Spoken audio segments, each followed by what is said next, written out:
Hey y'all, so today I'm going to spend the majority of the video not talking about Donald Trump. Yeah, um, I'm going to do this for a really important reason. Don't worry, we'll circle back to him, but it's important to remember that when November comes around, if we do vote him out of office, a lot of the problems that this country has, and I firmly believe that a true patriot holds their country to a higher standard, acknowledges the problems of their country as a means of fixing, as a means of fulfilling the promises of their country. Um, anyway, um, I think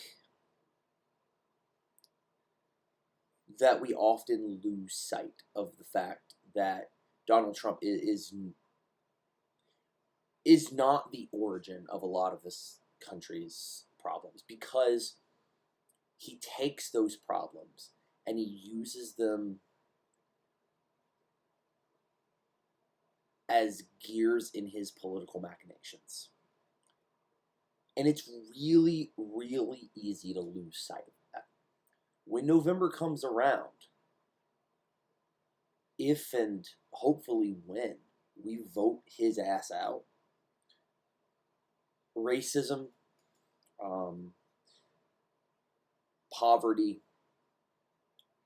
sexism, homophobia, transphobia, xenophobia, um, all of the problems, both active and latent, both overt and covert in this country, they're not just going to go away. Um, if you're not familiar with uh, Bo with the Fifth Column, Justin King, who I actually draw some inspiration, a good deal of inspiration actually, in both the format of these videos and sort of how I project the thoughts that I've had for a long time. If you're familiar with him, you're probably familiar with a phrase that I shamelessly stole from him, which is that Joe Biden is damage control. And I firmly believe that. Joe Biden does not represent true progress in this country. Neither does Kamala Harris. Um, their voting records, their judicial records say otherwise. But what they are is a stop to some of the uses of systemic oppression that Donald Trump gleefully uses as a means to stir the base. November 4th is not going to be the day that the Proud Boys suddenly don't exist, which, by the way, fuck the Proud Boys. It's not. The fact remains that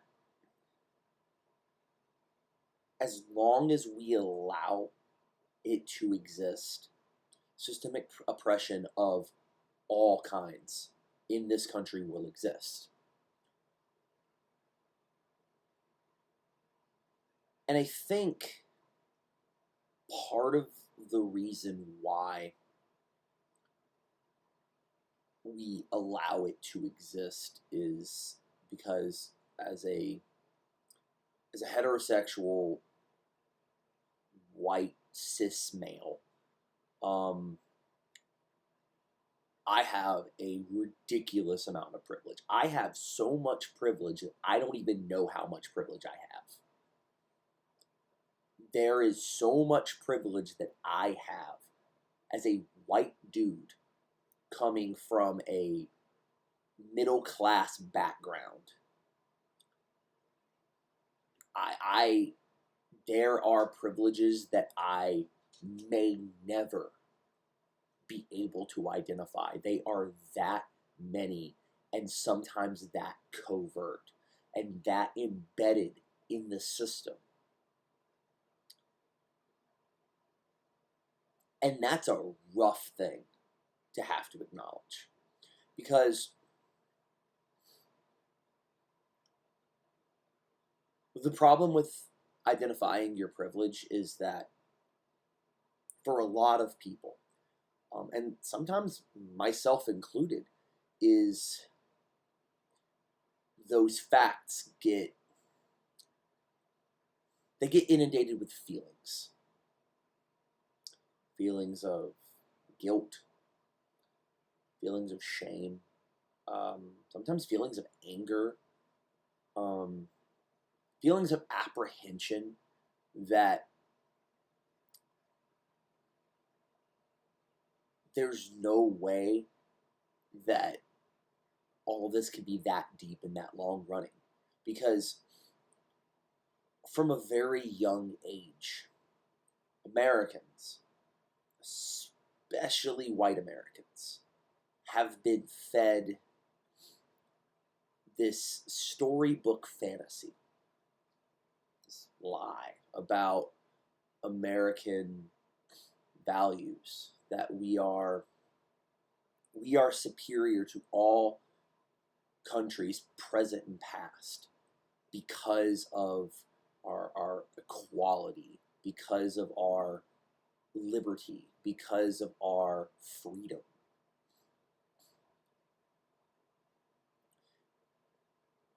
And a lot of folks, a lot of white folks,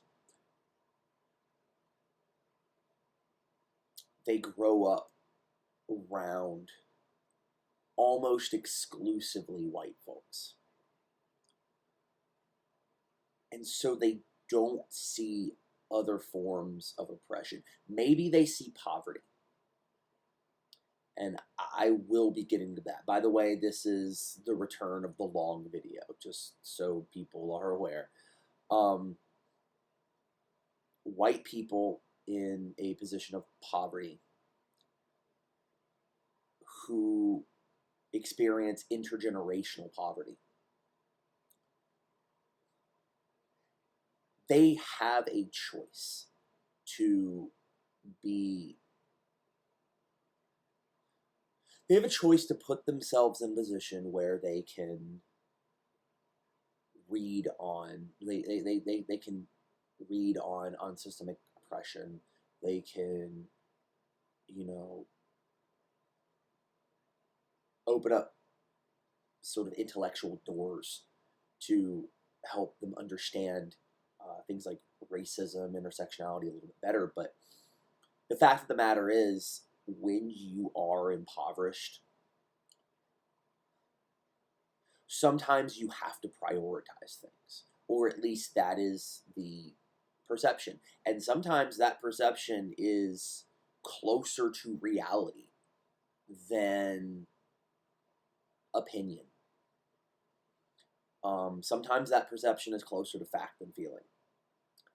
And you have a lot of poor white Americans who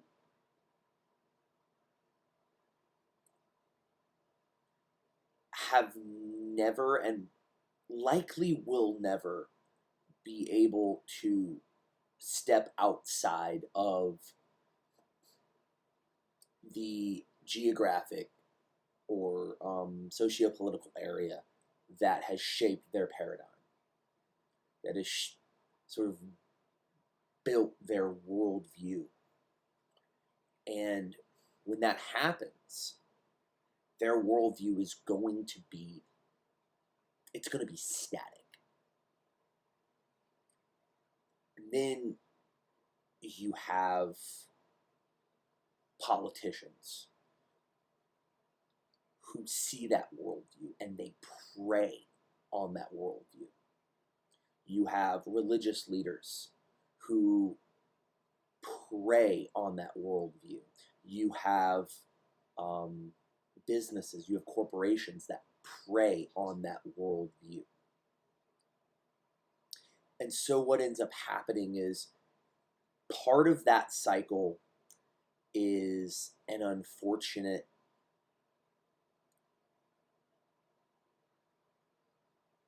part of that cycle is an unfortunate after effect. But a lot of that cycle is engineered. It is engineered to keep poor white Americans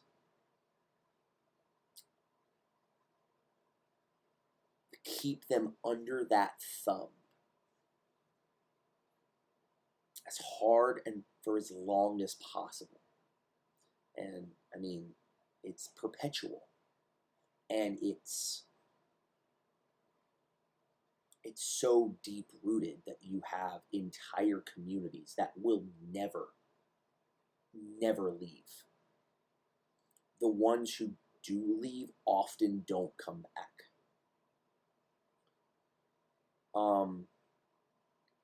In that regard, you also have a very high likelihood for things like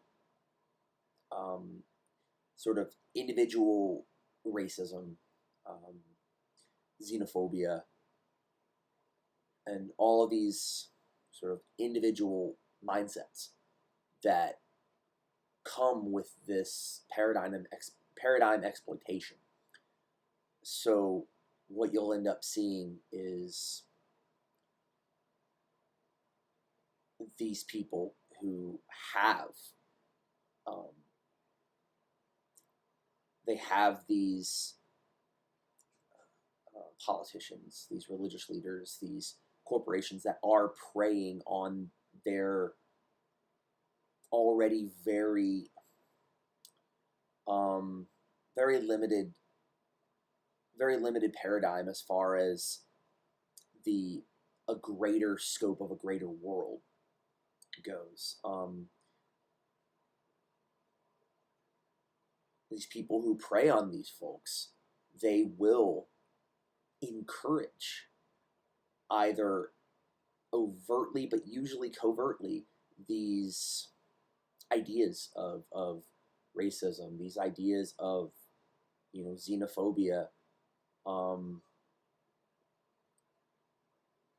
and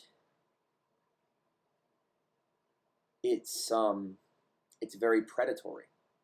And I grew up in the Golden Corner of South Carolina, the very tip of the upstate, the very like northwest corner, the northwest corner of South Carolina, in Seneca, and it's actually Senator Lindsey Graham's district, and boy, do I have an opinion on him. Anyway, I remember when a lot of the textiles. So there was a lot of textile. Well, there was a pretty booming textile industry until about 2002, 2003, and I remember when all of the textile mills just started, like, it was like dominoes. They just started shutting down left and right. When the textile mills went, some of the other plants went, some of the other factories went, and the factories were where a lot of people in that area worked. If you weren't as far as like a professional career degree goes, you were either working at Clemson University if you had the right either if you had the right degrees or if you were working in sort of the services, or you worked at the nuclear power plant. That's where my dad worked. Or you worked at one of the factories. And a lot of the factories started shutting down. And then, because of the effect on the economy, a lot of the um, jobs at the nuclear plant, which a lot of them already required special clearances, started getting laid off. My dad was lucky. He had the foresight to take as many trainings as possible.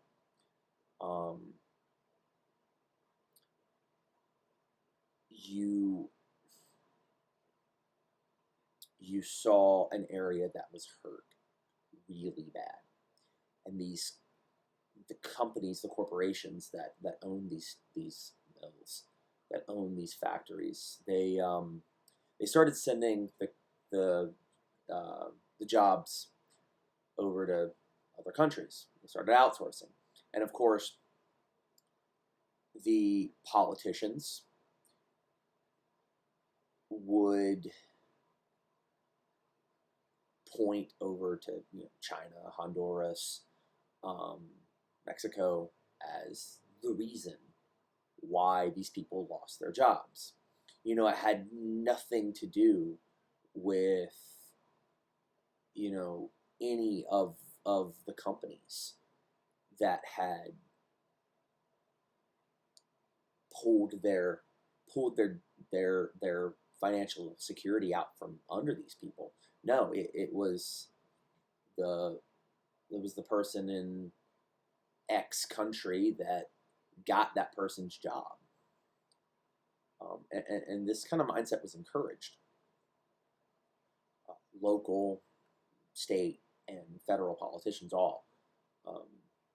And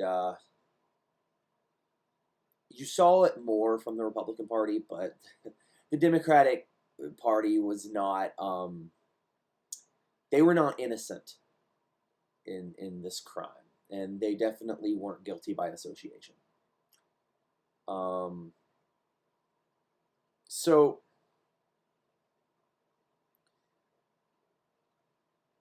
what you ended up having was an already not great financially town.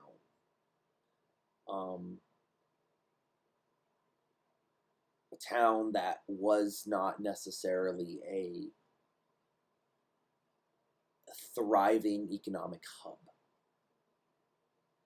And already the foundation of that not so thriving economy was cracked. And so when the opportunity came for some of these corporations, mind you, made up some of the bulk of Seneca's economy.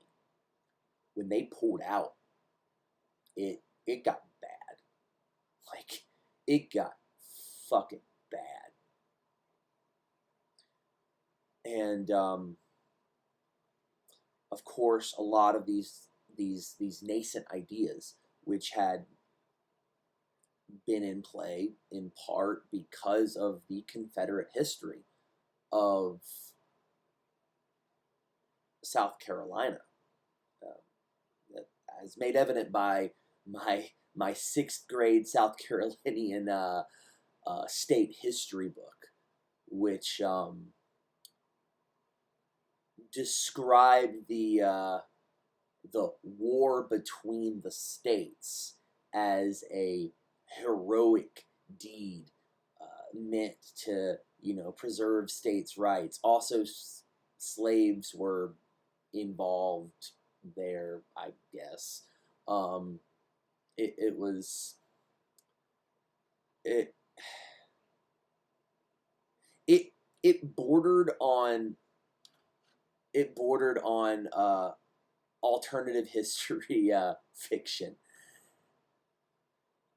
and so you already had, those nascent mindsets. Um, you had the Civil War reenactments. You had, you know, a Klan presence. You had all of the things that make for a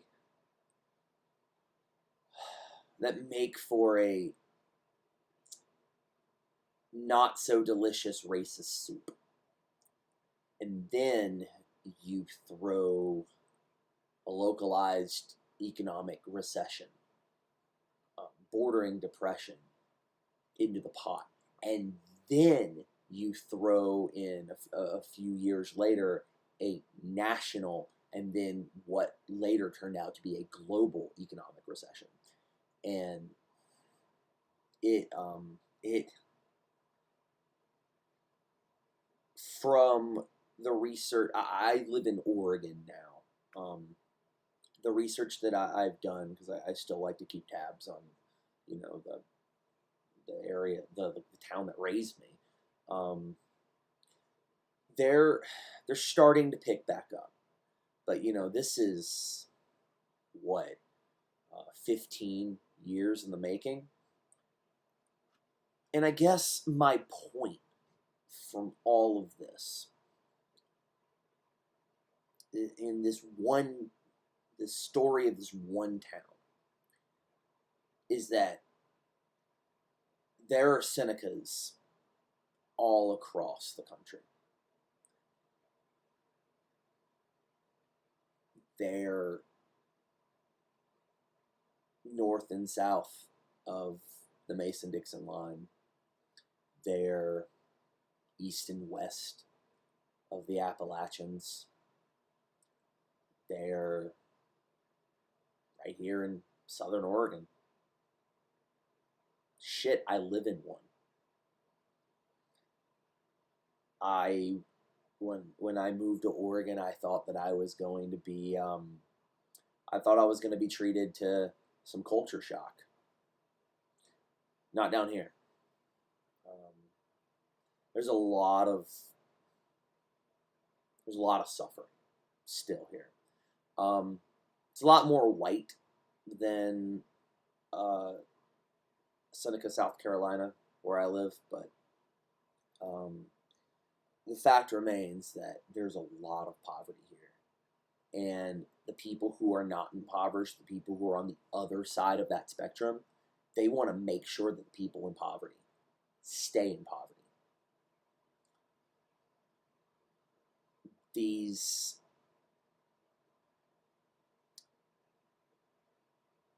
people who, not to get too Marxist, but these people who own the means of production, they end up going into local politics. They end up going to state politics, or they end up pushing people who are willing to advance their causes into state politics, and they convince these people, whom they rob blind, that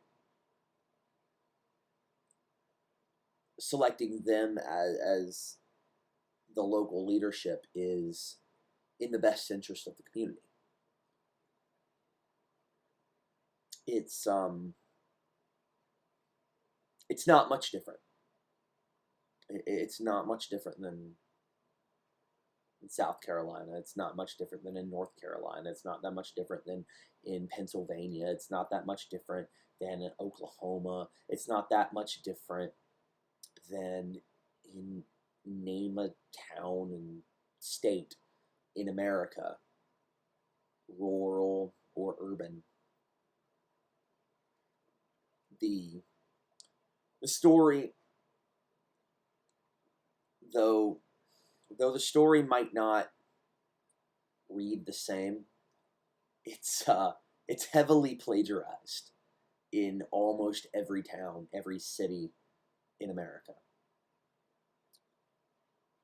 And it's been that way for a long time.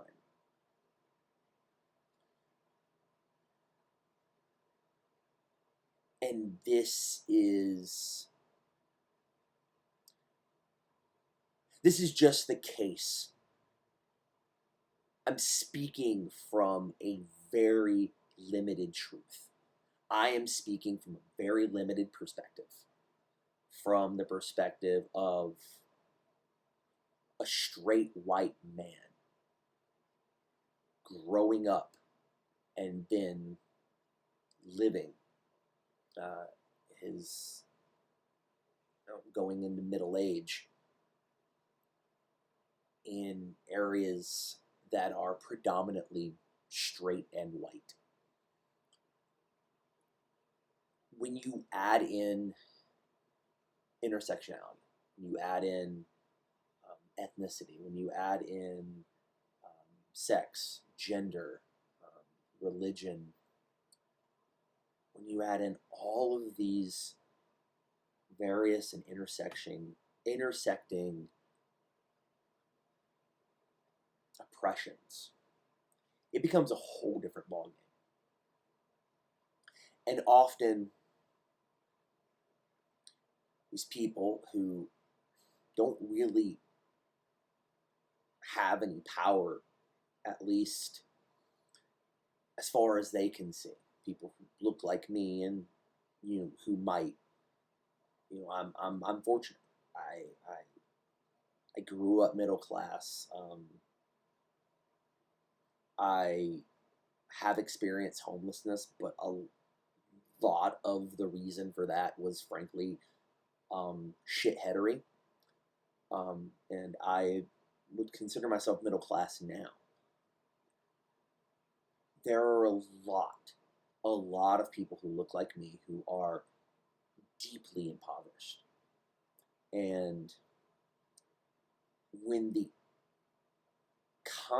when the idea of equality of power, of when civil rights or when things like that come to play, their immediate knee-jerk response is a fear that they're going to lose their liberties, a fear that they're going to lose their power, their rights. And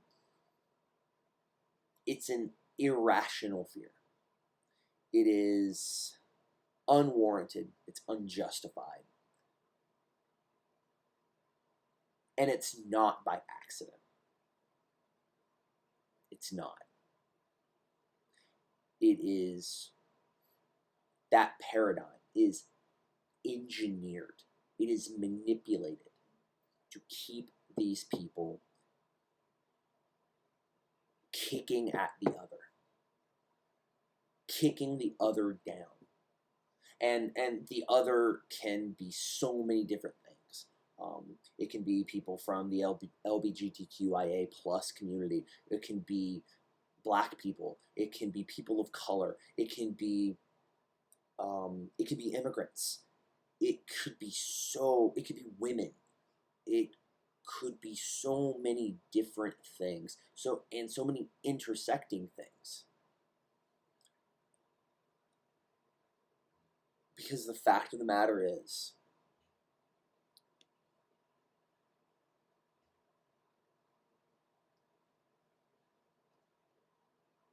poor white Americans have been trained for a very long time across generations to believe that anyone who doesn't look like them receiving the same liberties, the same freedoms, and the same power that they are told by people who spend their entire lives sometimes manipulating and controlling the way that things are.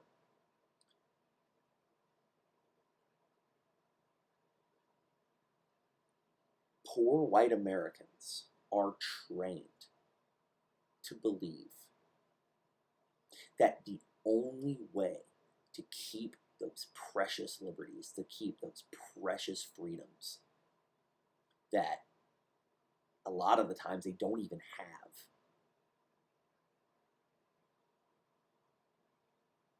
is to make damn sure that the other does not get those liberties, those freedoms, those powers, the access to the avenues of power, the avenues of equity and equality that oftentimes poor white Americans will stick their nose up at, like higher education, like college. Um,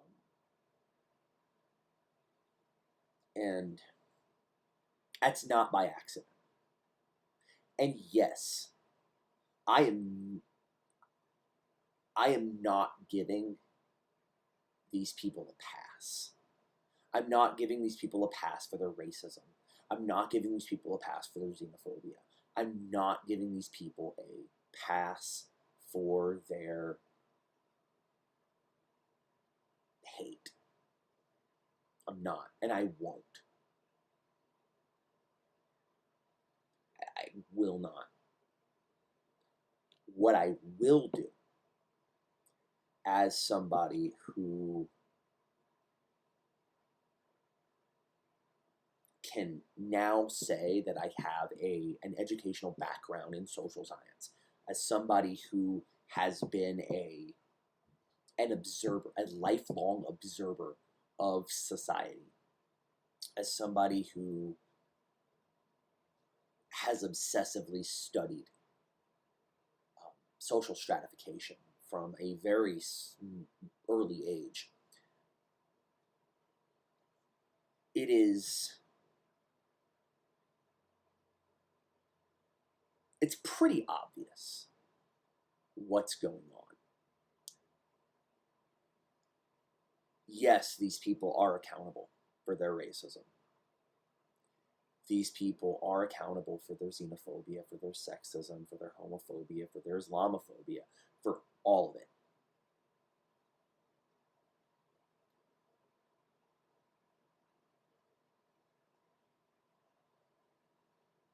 They are responsible for removing those aspects, those traits from their paradigm. But the fact remains that those aspects, those traits that make up that paradigm, they didn't get there by accident. And that's the point. That's where Donald Trump comes back in. This is why Donald Trump appeals so well to the Proud Boys, to neo-Confederates, to neo-Nazis, to the Klan. Because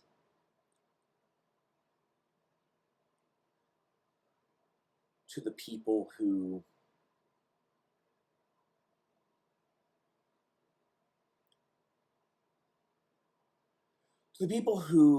that paradigm is not just a paradigm, but also a rallying cry, he encourages them to say all the quiet things out loud. That is a fact.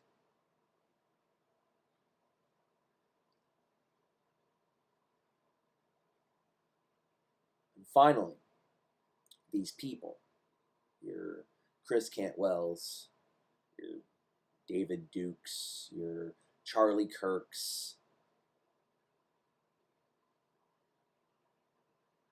they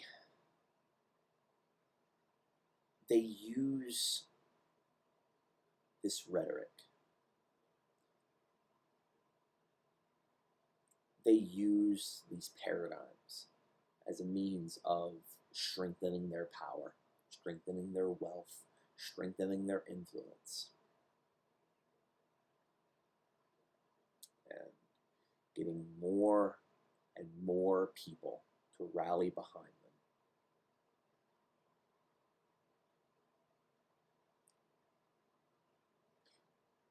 Racism is not something that Donald Trump invented. I'm not going to argue that. I'm not. Because that would be naive and ignorant and just asinine to try to argue. What I am arguing is that Donald Trump, from the beginning, a guy, he's a fast-talking New York real estate developer. There is no situation where the New Yorker real estate heir of millions of dollars would ever be relatable to John A. from Seneca, South Carolina, who just lost his job at the mill.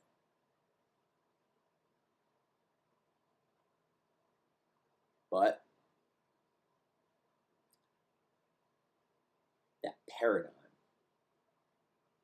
that encouragement to say all the quiet things out loud, that's where he gets his power. That's not American leadership. That's not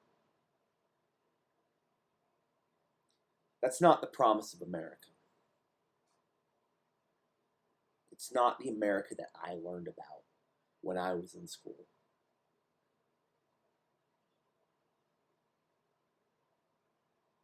And yeah, that might be me being a soy boy beta cuck. That might be me being a triggered lib. So be it. But God damn it, for once in my life, I will see this country that I was told was free and equal, full of liberty and opportunity for everyone.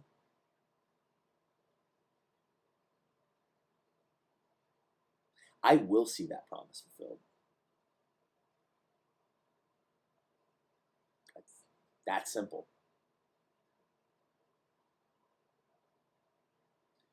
Anyway, I've rambled long enough.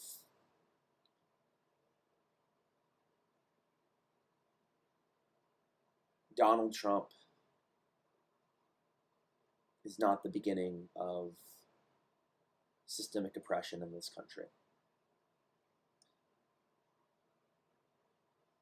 Donald Trump is not the end of it either. When we vote him out, we are going to have to fight harder. We are going to have to work harder. Harder than we've ever worked before. White people, I'm talking to you. We are going to have to shut up and listen.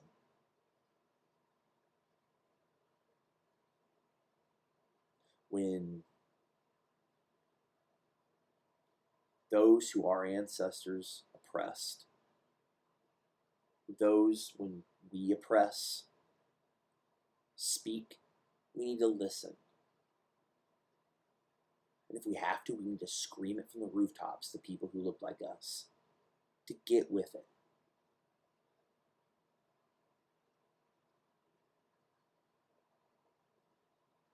Because I assure you, there are people in this country right now who are experiencing a lot worse than losing their job at the mill.